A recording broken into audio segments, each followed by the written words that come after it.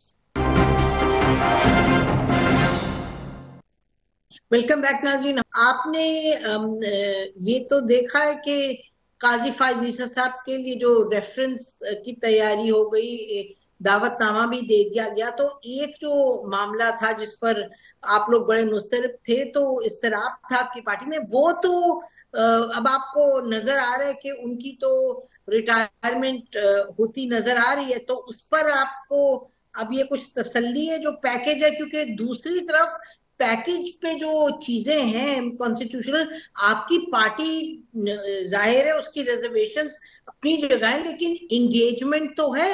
یعنی کہ اس طرف بھی معاملہ لگتا ہے کہ بات چیت تو ہو رہی ہے.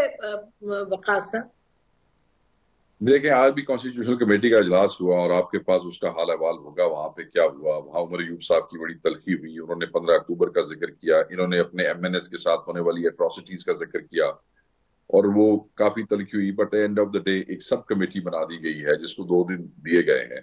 اس میں حکومت کا مسودہ تو آفیشلی آج ہمیں جو ہے وہ دیا جائے گا اور اس کے بعد دیکھا جائے گا، کیونکہ آج کی ڈیٹ تک تو اس قسم کی کوئی بات ہی نہیں تھی. ایون جو کل کانسٹیٹیوٹی کی میٹنگ ہوئی اس میں اعظم نذیر تارڑ صاحب کے پاس کل بھی نہیں تھا سرکاری مسودہ. صرف وہ پیپلز پارٹی کی ریکمنڈیشن اور سجیشن موجود تھی، سرکار کا مسودہ ان کے پاس کوئی بھی نہیں تھا. سو اب وہ جو کمیٹی بنی ہے اس میں جو ہماری آپشنز ہیں، we will give our peace of mind, اور ہم بتائیں گے کہ ہمیں کیا چیز کیوں منظور نہیں ہے. اور میرے خیال میں بہتر ہے کہ چیزیں آن ریکارڈ آ جائیں، سب کو پتہ لگ جائے کہ ہماری وہ کیا ہے، ریزرویشنز کیا ہیں.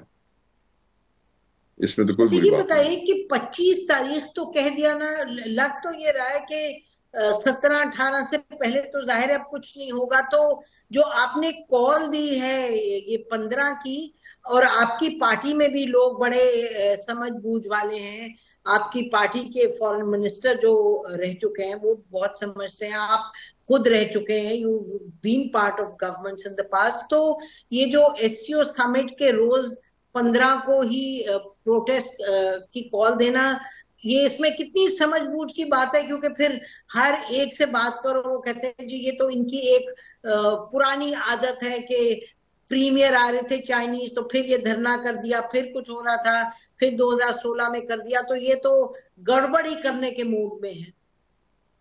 نہیں، یہ گڑبڑ والی بات نہیں ہے جی. دیکھیں، جو احتجاج ہے نا جی، وہ ڈیموکریسیز کا حصہ ہوتے ہیں. سویلائز ورلڈ میں احتجاج ہی ہوتے ہیں. آپ نے دیکھا ہوگا یو این کے سامنے احتجاج ہوتے ہیں. آپ گئی ہوں گی اکنامک ڈیولپمنٹ فورمز، بہت بڑے فورمز ہیں دنیا میں، پیرس، لندن، جب بھی ہوتے ہیں، اور وہاں پہ لوگ اپنا احتجاج کراتے ہیں، پرامن رجسٹر کراتے ہیں اور اس کے بعد اپنے گھر چلے جاتے ہیں.